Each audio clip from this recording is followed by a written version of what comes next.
June 25, 1982. El Molinón Stadium, Gijon, Spain. The sun is out, the stands are packed, and 42,000 people have come to watch a football match. What they are about to witness is not a football match. It looks like one.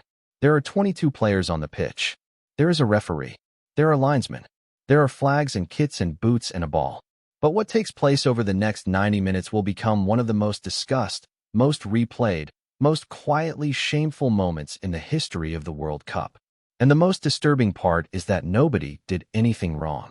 Not technically, not by the rules, not according to any law that FIFA had written down. The two teams on that pitch in Gijon were West Germany and Austria. They were not rivals. They were neighbors with complicated history. And on the afternoon of June 25, 1982, they both knew something the rest of the world was only beginning to understand. They knew exactly what the score needed to be.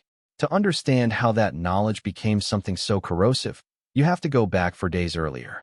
Algeria had arrived at the 1982 World Cup as a team nobody expected much from. They were the first African side in World Cup history to defeat a European nation, and they had done it against a team that had won the World Cup 8 years earlier. 2 minutes into their opening match against West Germany, Algeria scored. They held on. They won 2-1. It was described at the time as the greatest World Cup upset since North Korea beat Italy in 1966. It was one of those moments where football suddenly felt genuinely open, genuinely unpredictable, genuinely capable of surprise. But the tournament format in 1982 had a structural flaw, a significant one. In each group, the final 2 games did not have to be played at the same time. A team could play their last group game, rest, and wait to see how the other match went. The implications of this were theoretical until the afternoon of June 24, 1982, when Algeria beat Chile 3-2 in their final group match and found themselves sitting on 4 points, waiting for West Germany and Austria to play. The maths were simple. If West Germany beat Austria by 1 or 2 goals, both European nations would advance. Algeria, who had beaten West Germany and won 2 of their 3 games, would go home.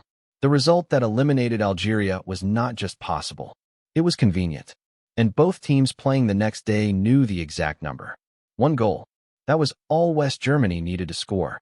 That was the margin that would send them both through and end Algeria's tournament. Horst Hrubesch scored in the 10th minute. A header. A real, genuine, contested goal.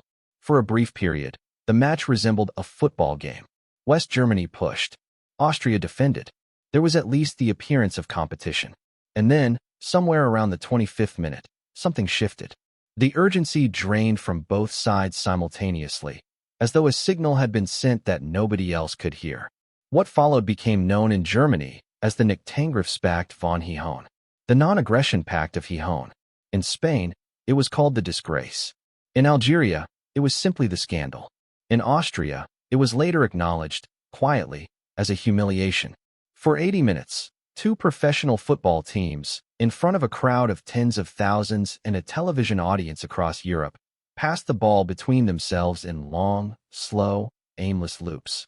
No pressing, no attacking runs, no shots, no attempts to score, no attempts to concede. West Germany had what they needed. Austria had what they needed. So neither side tried. For 80 minutes, the crowd understood what was happening before any broadcast announcer articulated it. The chants started early. Fuera, fuera. Out. Get out. Spanish supporters, with no stake in the result, had come to watch a football match and were witnessing something they couldn't quite describe. It wasn't illegal, but it felt deeply wrong in a way the rulebook had never anticipated. Algerian supporters in the stands held up banknotes. The message was unmistakable. This felt like a transaction. One West German supporter burned his own flag. The television commentary became something extraordinary. German broadcaster Eberhard Stanjek told his audience, live, that he was ashamed to be reporting what he was seeing. An Austrian broadcaster encouraged viewers to turn off their televisions and watch something else. A French commentator called it le match de la honte, the shameful match. And yet when it ended, 1-0 to West Germany, both teams shook hands and walked off the pitch. No rules had been broken. The referee had nothing to penalize. Algeria lodged an official protest with FIFA.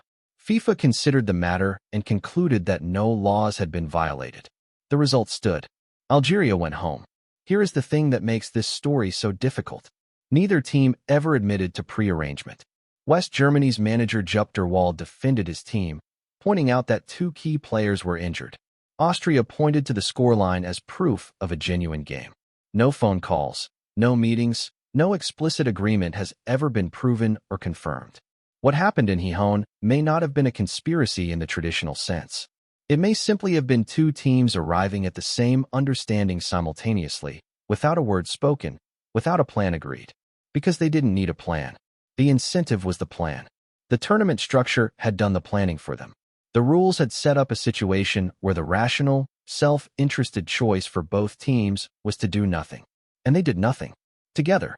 This is what makes the disgrace of Gijon more disturbing than a conventional scandal. A conventional scandal has villains. A conventional scandal involves someone breaking a rule. What happened in Gijon involved two teams following every rule perfectly and producing something that felt more dishonest than cheating. Because cheating at least acknowledges that the rules exist and that violating them is wrong. What West Germany and Austria did was find the gap between the rules and the spirit of the rules, and stand in that gap for 80 minutes while the crowd booed and the flags burned. Now consider what was lost that afternoon. Algeria had beaten West Germany. Algeria had beaten Chile. Algeria had won more games in their group than either of the European teams that advanced at their expense. The Algeria squad of 1982 was one of the most talented teams the country had ever produced. It included Rabah Major, who would later score one of the most famous goals in European Cup history for Porto. These were not outsiders who had stumbled into the tournament. They were one of the genuine stories of the 1982 World Cup. They went home because of a scoreline that cost West Germany and Austria nothing. But something else was also lost. Something harder to name. The spontaneity of the tournament. The sense that any game could produce any result. The thing that makes a World Cup different from a closed competition, the thing that makes an Algeria beating a West Germany possible, depends on the idea that both teams on the pitch are actually trying. Once that idea becomes uncertain, once a spectator in the stands has to wonder whether what they are watching is genuine, the entire structure starts to feel brittle. FIFA understood this.